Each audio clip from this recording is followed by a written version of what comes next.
Hello and welcome my partners in crime, welcome back to Murder Analysed for another true crime unsolved, because this is part of our missing campaign and we are actually on case 12. Can you believe it that we've made this? So up until the 20th of December these cases will be coming out sometimes 1, 2, 3 times a day, because I need to get them all out by the 20th. So let's get on with this case. Now today's case is the disappearance of Ashley Summers. Now Ashley Nicole Summers was born on June the 16th, 1993, and she was 14 years of age at the time of her disappearance, just 14. And as you can see by her pictures, stunning looking girl, lovely girl, and literally just has gone again, another one without a trace. Now she disappeared near her home in Cleveland, Ohio in early July 2007, and as of really today, nothing has been heard from Ashley since.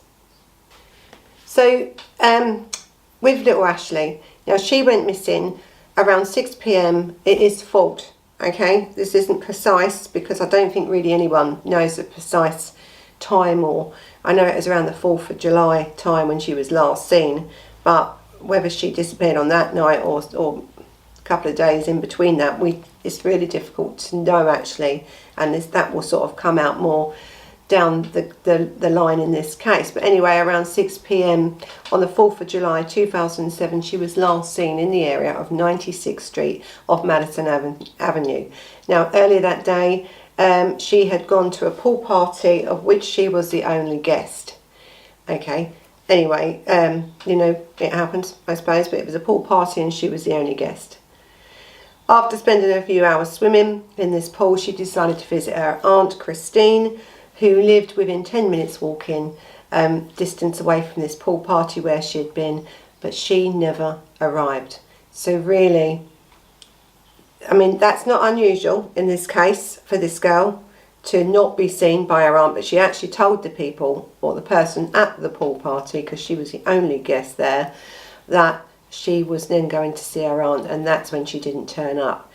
Now this is really because she frequently stayed away from her family and her relatives, and so her disappearance really did go unnoticed for a couple of days. So it is fault that she disappeared on the 4th, but it could have been the 5th, the 6th or the 7th within this radius of time. So if you can remember what you was doing in this area around this time, it's really important that you come forward with some information, because really since that sort of time there has been nothing on this girl at all. No sightings, no nothing. She's literally gone off the face of the earth. That's it. She's gone. There's been nothing, really. Her great uncle, Kevin Donovan, now said that he spoke to her on the morning of the day of her disappearance. That would have been on the 4th. Now he said he grabbed her phone and it broke. And so it deprived her really of having a phone to contact anyone, didn't it? Now he comes up a little bit later on in this case, this man. Anyway, that's what he said. So there was no way for her then to have contacted, you know, friends or family if she didn't have a phone on her, which he said he grabbed and he broke earlier that day. Now at the time of her disappearance, and I'm going to put up the FBI thing, and I'm going to put up a slide with about her height, her eye colour and all this sort of stuff, but she did have this tattoo of a love heart with the word Gene in it. Now this was in reference to this Gene Gill, a boy whom she had been dating at the time. Now she was 14. Her mother was, you know, absolutely very angry, is the word I suppose, that she had had a tattoo. But we have a family here where this girl sort of come and went as she wanted. So I would say that she would have been a streetwise 14-year-old. But, you know, with 14-year-olds, sometimes their attitude is they think they know everything, as every teenager does. Unfortunately, when you're in the streets, you know, and you're running around and doing your own thing, you're not the only one out there. There are predators out there that prey on these girls and boys, these teenagers, that, you know, they're carefree, aren't they? They think they know everything at that age. And, you know, there's a lot of people out there that are out to harm you. So, you know, I think with her not contacting her parents or family members or anything else over a period of a few days, and that was seen to be as normal, then we could say this family was dysfunctional in a way, and that this girl was really, I would say, you know, quite worldly or streetwise. I think that's what we can say about her, because really, if a 14-year-old went missing, even, you know, didn't come home that night, and we've had these, haven't we? The alarms are automatically going off, aren't they, in your mind? But this, you know, this sort of case, it didn't come to light for a few days, giving then any perpetrator an opportunity then to dispose of her body in, or do anything they wanted really within that time period, if that's what's happened to her. And I think the other thing is, when you have a child of this age and they're exhibiting this behaviour, they're you know, doing their own thing, having tattoos, going out with boys and this sort of stuff, the police automatically, I suppose, considered that she was a runaway, and this was due, really, it was due to her history, and it was due to her family. You know, in the weeks leading up to her disappearance, including this rebellious actions of getting this tattoo and all this sort of stuff, it sort of gives you a picture of a girl that could have been a runaway. Now, you know, it's difficult, isn't it? Because in America you have lots of kids that disappear, and some are, you know, never found, and this girl's one of them. But, you know, from early on, I think these police have, once they sort of realised that no, she wasn't a runaway, I think they've done all they can actually to find this kid. And I find myself in many of these cases, and as I've said before when I go through these cases, of where the authorities have not done anything. And I think you can see by that now whether that's lack of money, time or circumstances around some of these cases. But I think with this case you can't say that they didn't try. Once it was really realised, I think, you know, like a week or so after her disappearance, everyone sort of banded together, and the family was then on it, and the police were then on it, and they haven't really stopped until this day. So it's this case, you can't knock the police actually, or, you know, or any search teams or anything. In this case, they're actually, until I think April 2021, are still searching for this child. Now, the issues is as well with around this girl's disappearance, Ashley's disappearance, is the FBI actually later sort of speculated that she could have been abducted. Now that was because in that same area at that time, you know, you had Amanda Berry go missing and Gina DeJesus go missing, and they vanished in Cleveland in 2003 and 2004 respectively, really. And on May the 6th 2013, Amanda Berry and Gina were found alive, and they were rescued, weren't they, from a house in Seymour Avenue, you know, the house of horrors really. They were actually kept there for 10 years. So I think there was also a third girl that was captured, that was Michelle Knight, and there's not really much about Michelle Knight, but she had also been missing from 2002. It's a long time, isn't it, until 2013 to finally be found. Well, I think one of them actually got out, she had had a child by him and stuff, but that's a different case altogether. But what was going on in this area around that time. Now, you know, Ashley actually meets that profile of someone that he would take. Now, it's, I mean, he was a nasty piece of work anyway, him. And, but yeah, the FBI, I think, from that whole case have realised, you know, that she could have been one of his victims. Because you are talking about a girl here that maybe fought back too much, maybe wouldn't comply too much. Plus, we only know about these girls that this man took. We don't actually know if he had murdered or anyone else, because they never say, do they, at all. But, you know, I think it's Castro. Now, he was sentenced for this crimes to life plus 1,000 years. I mean, this is America for you. What's happened to our justice system? That, you know, we're letting them out, aren't we?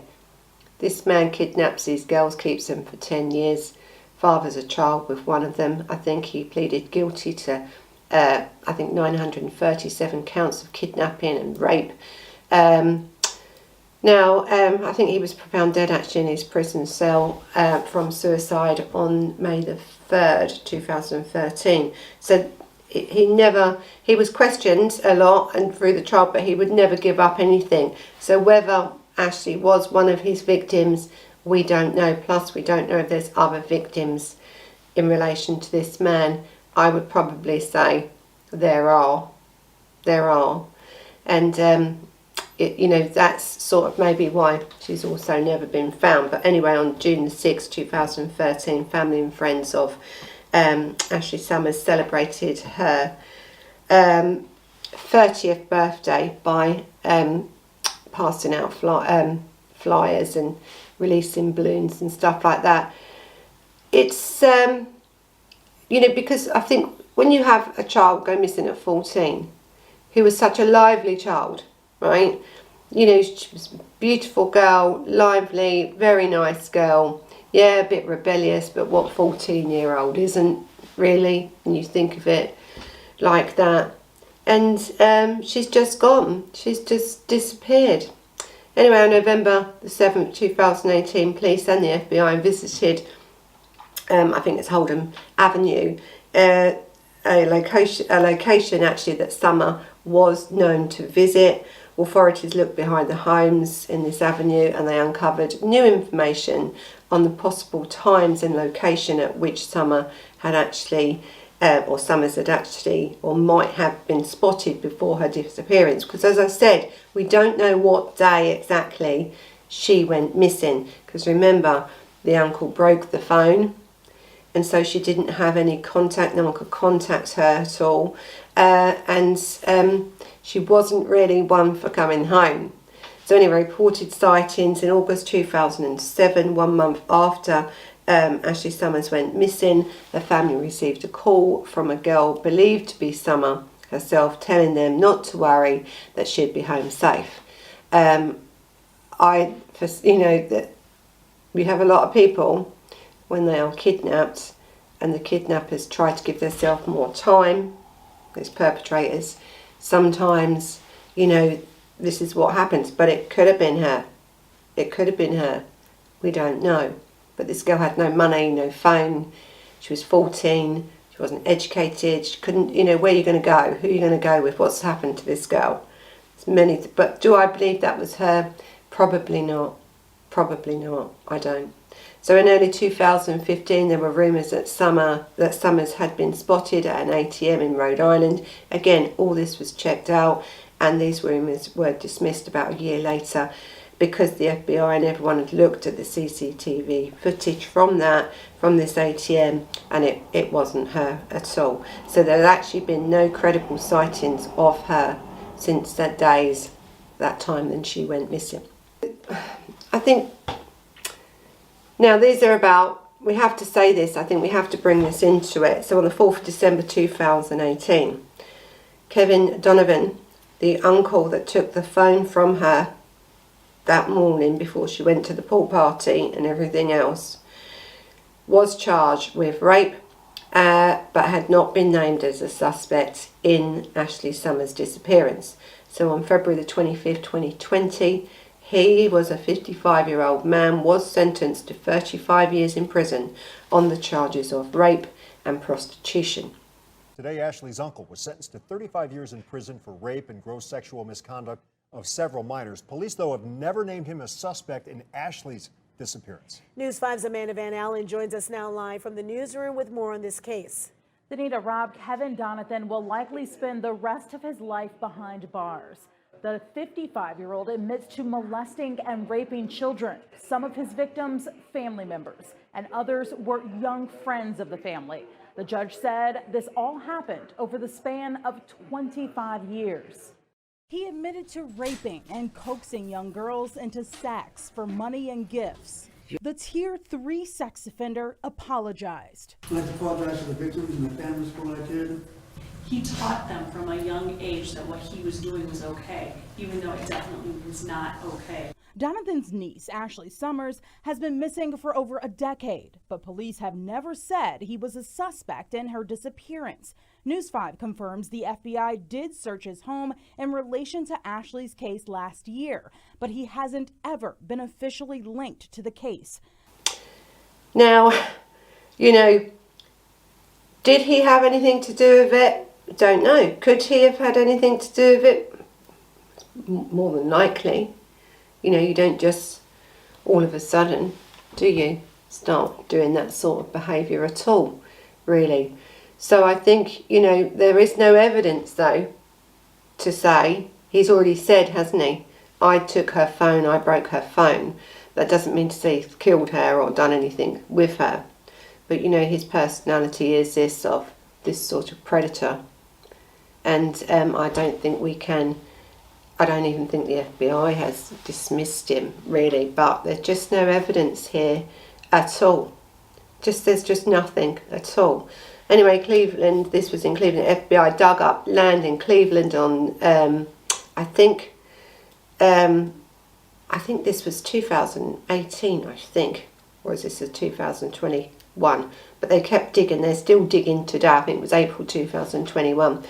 But I think, yeah, this was 2018. They dug and there was animal bones and stuff. They found it wasn't her. Now, there's so many, you have, you know, as we do with people in prison like to come forward and say things that they've done or they've heard stuff and this, that and the other. Everything to do with that has turned out that there's been nothing about Ashley at all. There's just been nothing. I think the aunt has really tried in this case to really push this case to get some answers, all right? Because, as I said, the family of this girl may have had a different, you know, this girl's relationship with her family may have been different to what we call the normal, right? She was strong-willed, she was off and around, and okay, they didn't report her missing for a couple of days because they didn't notice. But when they found out, you know, within them first few days, that really there's no sightings of this girl at all. They have done nothing but work tirelessly for many, many years to try and keep Ashley Summers' case out into the public. And that's one of the reasons why we're doing this case today. If you have any information at all on the disappearance of Ashley, please, please say something. It may be, as I said, you know, that you think that your information means nothing. It's just something you may have seen or glanced, or someone's told you something. You know, you've heard something on the grapevine. Just say it. It's so easier just to say it. It doesn't matter if you're wrong, does it? It doesn't matter. But at least then we may have some outcome. It's been a long time, hasn't it, since this child went missing. This 14-year-old, this girl, really, that, you know, nothing of this girl to this day has been found. Nothing. Literally, she's just gone. Another one gone without a trace. There's been no bodies found. There's been no sightings of her, not credible sightings. The phone call, probably not her, or if it was, she was made to do it and she wouldn't have lived that much longer. I believe this child was murdered without a doubt, because there's just been nothing of her. We are now looking for a burial ground body, a body. We're not looking for a living person. So it'd be really, really good is if you do remember anything or know anything, that you contact these people that I've put up throughout this thing. There's the flyers and stuff of this young girl. It would be really helpful if you did that. Did she have the connection to what I call the House of Horrors? She could have. She really could have. And if that was her fate with this man, Costello, then really, you know, it's another one of his victims that we're never going to know what he did. So thank you for watching. And you know what to do.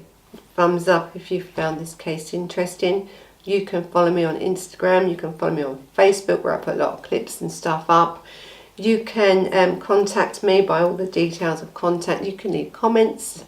You can do whatever. And now the thing is with the comments at the moment, because I am literally pumping these cases out. It's a bit difficult for me to answer the comments at the moment, so I have been trying to do some. I do scan through them, but I am going to do a live feed, I think around 22nd or 23rd of December. I'll keep you updated on that one, and that way we can answer a lot more questions and go over these cases, you know, not in detail, but you know, any questions that you may have or any information that you may have, you know, or if you think you know something, just make sure you tell somebody. It would be really great, really appreciated. Hopefully I'll see you when we do this live thing. I've never done one before, so God knows what that's going to be like.